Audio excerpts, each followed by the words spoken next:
негізгі парламенттің милдети, депутаттың милдети бул мыйзам жазуу. Күнүмдүк коомдук жашоодо тармак боюнча эң мыкты, эң туура, адамдардын жашоосун жеңилдете турган, адамдарга өнүгүүгө мүмкүнчүлүк бере турган, ынтымак алып келе турган, мамлекетти коопсуздугун сактай турган мыйзамдарды кабыл алышыбызга үйрөнүшүбүз керек. Ал үчүн адам баласынын илими, билими, тажрыйбасы, көз караштары, анализи ошого жетиштүү болуш керек деп ойлойм да.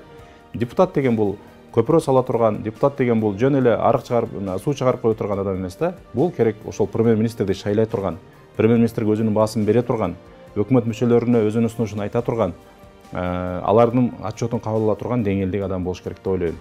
Сүйлөгөн сөзү менен кылган иштери дал келген, мындайча айтканда ошол мамлекеттин келечегин жок дегенде 5-10 жылга көрө ала турган адамдар депутат болуп келиш керек деп ойлойм. Мына легендардуу парламентте айтып жүрөбүз, эмне деген бизде мыкты мамлекетчил инсандарыбыз бар эле. Эмне үчүн бүгүнкү күндөгү парламент менен салыштырып көрүңүз, анын асман менен жердей айырмасы бар. Анткени биз жанакы капитализм деп, демократия деп, ушул бүгүнкү баягы коррупциялашкан коом түзүлүп, ошонун жыйынтыгы менен, ушундай жыйынтыгы менен келип бүгүнкү парламенттин жыйынтыгын алып отурабыз. Мен ойлойт элем, эми бул менимче жанакы кызыл чекке жеттик да. Мындан ары өткөнгө болбойт. Эми биз кайрадан мыкты парламент түзүшүбүз керек, мыктыларды алып келишибиз керек. Мен азыр жеке өзүм ушул элди кыдырып жүрүп, айылдарды кыдырып жүрүп, шаарларды кыдырып жүрүп, абдан жүрөгүм ооруп турат. Чын-чынына келгенде мамлекет жөнүндө ойлонгон аз эле адам калыптыр. Келечек жөнүндө ойлонгон аз эле адам калыптыр. Адамдар өздөрү курсагы ток болсо дагы, 1000 сом акчага муктаждыгы жок болсо дагы, мага эмне берет экен деп ушул жөнүндө гана ойлонуп калыптырбыз да. Ошол эле убакта биз президенттен баштап айыл өкмөткө чейин сындарды айтабыз. Парламентке эмне деген гана сындарды айттык. Бирок ошол убакта ошо парламентти өзүбүздүн кол менен түзбөдүк беле. Эмне үчүн биз азыркы убакта мына 5 жылда бир жолу келе турган шайлоодо эң мыктыларды мыктысын алып барганга мүмкүнчүлүгү жоктур. Бул элдин колунда, жалпы элдин сиздердин колуңуздарда турат да.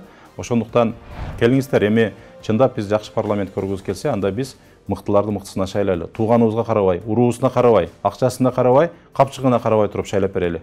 Ошондуктан мен жалпы элге кайрылат элем.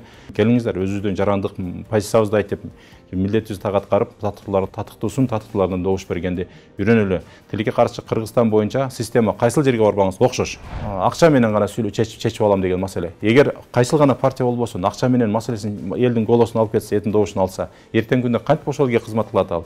Ошол өмүр бою ошол акчаны 5 жыл бою каяктан чыгарат экен деген ой менен жашап келет. Эл тараптан да ушундай калыс сөздөр айтылыш керек. Аксакалдарыбыздан нартуу бартуу сөздөр айтылыш керек. Анан кийин гана биз коом оңолобуз. Бирибизди ушинтип күзгү болуп гана оңолобуз. Чыныгы парламент, чыныгы эл өкүлү деген бул элдин арасынан мыктылардын мыктысы, ар тараптан үлгү боло турган, элдин күчүн көтөрө турган эр азаматтарыбыз парламентке келиш керек да.